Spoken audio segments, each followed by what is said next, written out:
finally that time. This is the last installment. This is installment number 6 of the Dragon Intarsia.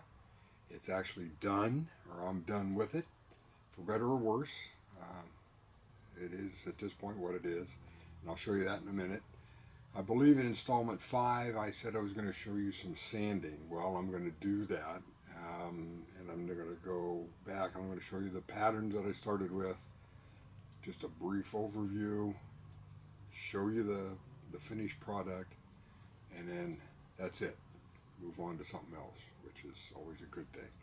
So right now I'm going to show you a little bit of the sanding that I did.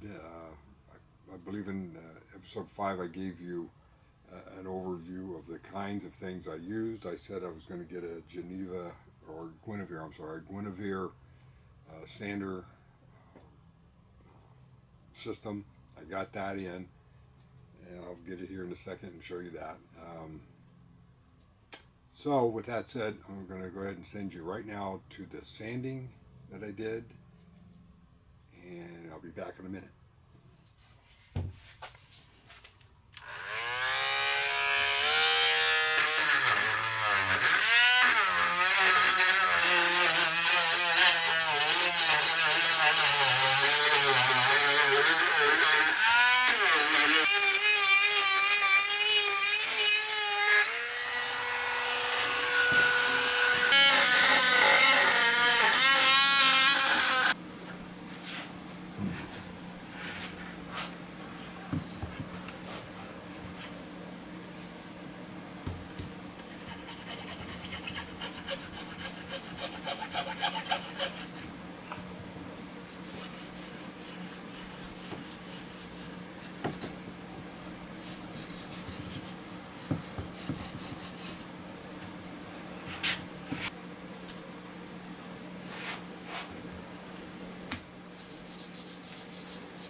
Whoa, that didn't take very long.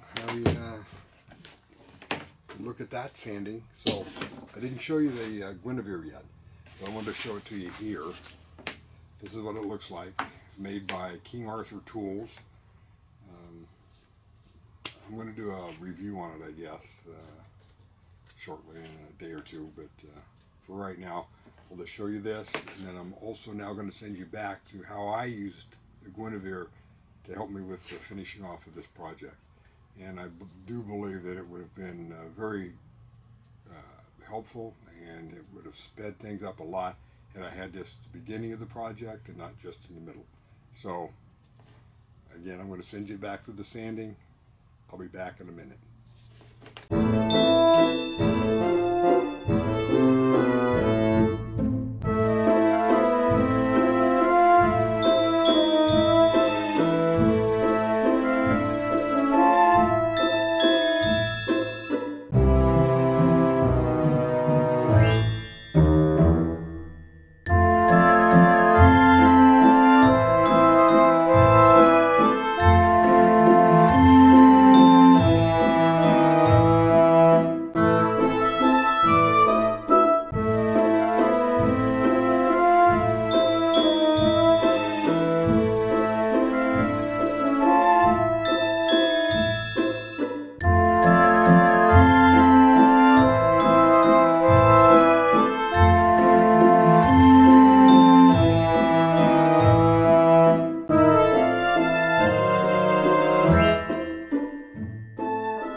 Okay, I hope you enjoyed that. Now I'm going to readjust the focus of the camera, or what it's focused on. I'm going to show you the plans again.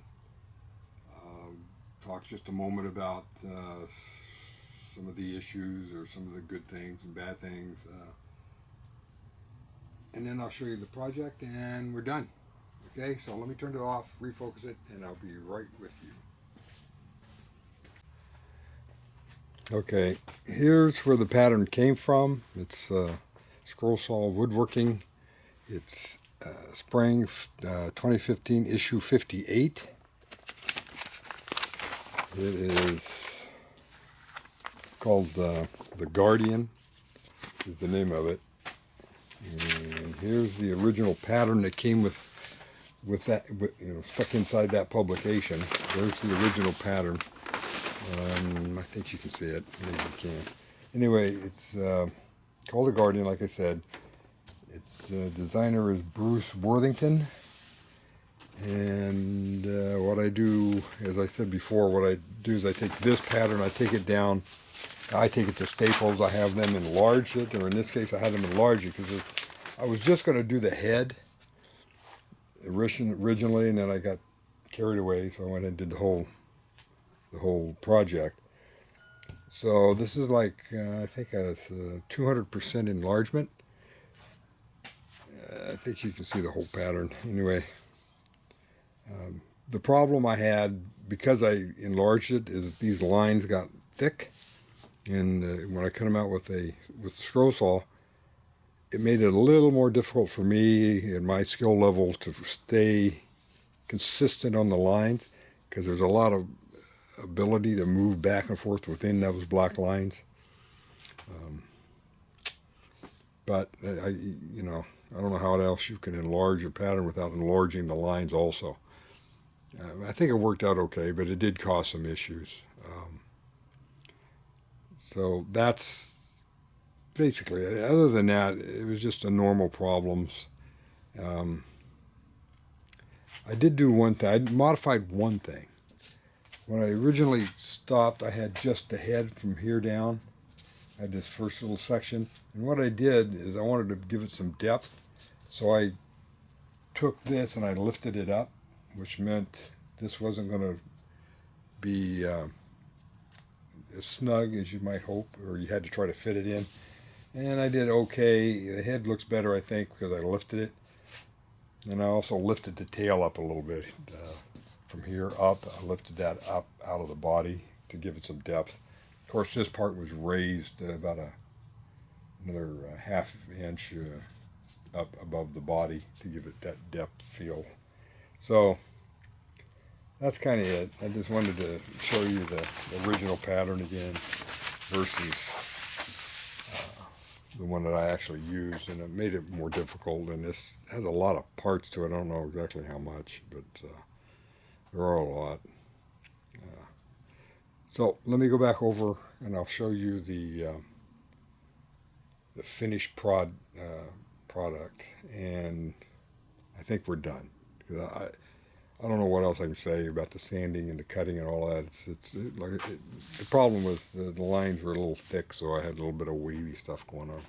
But let me go back over there and I'll show you the project, and we'll be done. Thanks. Okay, let me get the project and show you how it turned out. Okay, here's, can you see that? Here's the finished project. So, the problems are, of course, right here. This is where I tilted this up. I don't know if you can see that from there or not, but this kind of goes that way a little bit. This is raised, and the tail comes up a little bit out of the body here. So anyway, the woods that I used were Purple Heart, maple. Okay, let me show you. Purple Heart is this right here, and the head was Purple Heart, I believe. The maple, I believe that was this part right in here. This kind of stuff. Redwood, I used the redwood here. Now it doesn't look red, but it has a nice dark tone to it, and if from here anyway I can see the the tree rings, the rings of it, and the texture on it. It looks pretty good from here. I still think there's a place for that wood.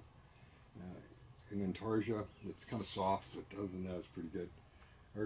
Some lace wood. This is the wings here are lace wood. This part up in here, a little bit of the tail. That's the lace wood. Poplar. Poplar. I tried to find some green poplar, and for this part of the body here, down in through here. This, and again, I'm not sure what the colors are showing up for you, but it's got kind of a green tint.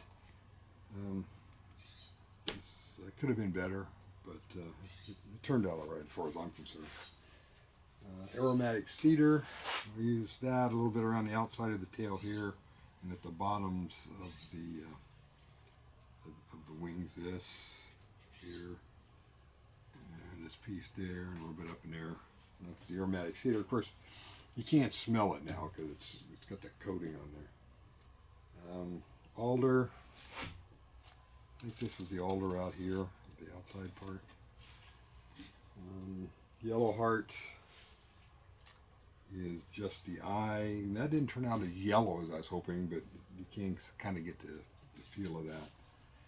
And then aspen, which I believe is this white. Is all this white stuff here. So anyway, those are the woods that I used. And the backer is just a little piece of 1/4 inch plywood, and it's pretty heavy. This thing, it's heavier than I'm used to hanging on the wall. So I have to put a bigger nail in the wall. But anyway, there it is. That's what it looks like. I had a good time making it, I guess. Anyway, I got a new tool. I got a new sander, so that's always a good thing. And I think that's it. I think I'm done. I'm going to go ahead and hang it up and move on to the next project, which will not be an Intarsia, because I like to take a break between them, otherwise I get real bored. So thanks for watching. If you watched more than one, thank you. If this is the only one you watched, there it is.